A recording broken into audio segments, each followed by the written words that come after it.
दिल्ली से जहां supreme court ने राम सेतु को राष्ट्रीय स्मारक घोषित करने की मांग वाली याचिका पर सुनवाई के लिए अपनी सहमति दे दी। खबर देखें।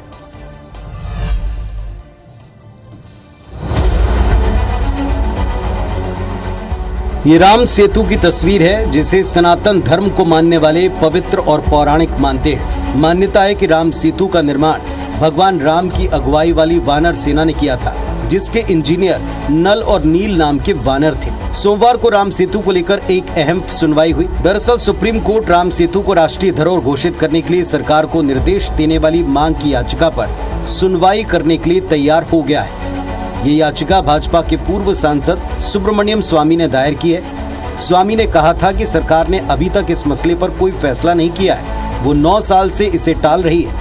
इससे पहले 19 जनवरी को सुप्रीम कोर्ट में सॉलिसिटर जनरल तुषार मेहता ने कहा था कि राम सेतु को राष्ट्रीय स्मारक घोषित करने की प्रक्रिया चल रही है। देखना होगा कि सुप्रीम कोर्ट राम सेतु पर क्या रुख अपनाता है। अर्थ ये कि राम सेतु को अब राष्ट्रीय धरोहर घोषित करने की संभावनाएं बढ़ गई हैं। अब मौका है राम सेतु के महत्व को जरा समझने का। भारत के रामेश्वरम और श्रीलंका के मन्नार द्वीप के बीच में चूने की उथली चट्टानों की एक चेन है ये। इसे भारत में राम सेतु और विश्व में एडम्स ब्रिज यानी आदम का पुल इस नाम से जाना जाता है। इस पुल की लंबाई लगभग 30 मील यानी कि 48 किलोमीटर है।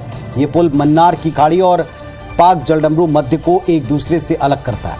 इस इलाके में समुद्र बेहद उथला है और यहाँ बड़ी नाव या जहाज को चलाने में काफ़ी दिक्कतें जाती हैं। ये कहते हैं कि 15वीं शताब्दी तक इस ढांचे पर चलकर रामेश्वरम से मन्नार द्वीप तक जाया जा सकता था, लेकिन तूफानों की वजह से समुद्र को कुछ यहाँ गहरा बना दिया, जहाँ पुल समुद्र में डूबने की भी कथाएं। 1993 में नासा ने इस राम सेतु की सैटेलाइट तस्वीरें जारी की थी, जिसमें इसे मानव निर्मित पुल बताया गया था। राम सेतु के बारे में 3 सबसे चर्चित दावे हैं। हिंदू मानते हैं कि इसे भगवान श्री राम ने बनवाया था। मुस्लिमों का मानना है कि आदम का बनाया ब्रिज है। साइंटिफिक कम्युनिटी मानती है कि टेक्टोनिक मूवमेंट की वजह से यहाँ पर समुद्र उथला हुआ और ये स्ट्रक्चर दिख रहा है। चलिए अब इस सुनवाई पर एक बार फिर विश्व की नजरें टिकी रहेंगी।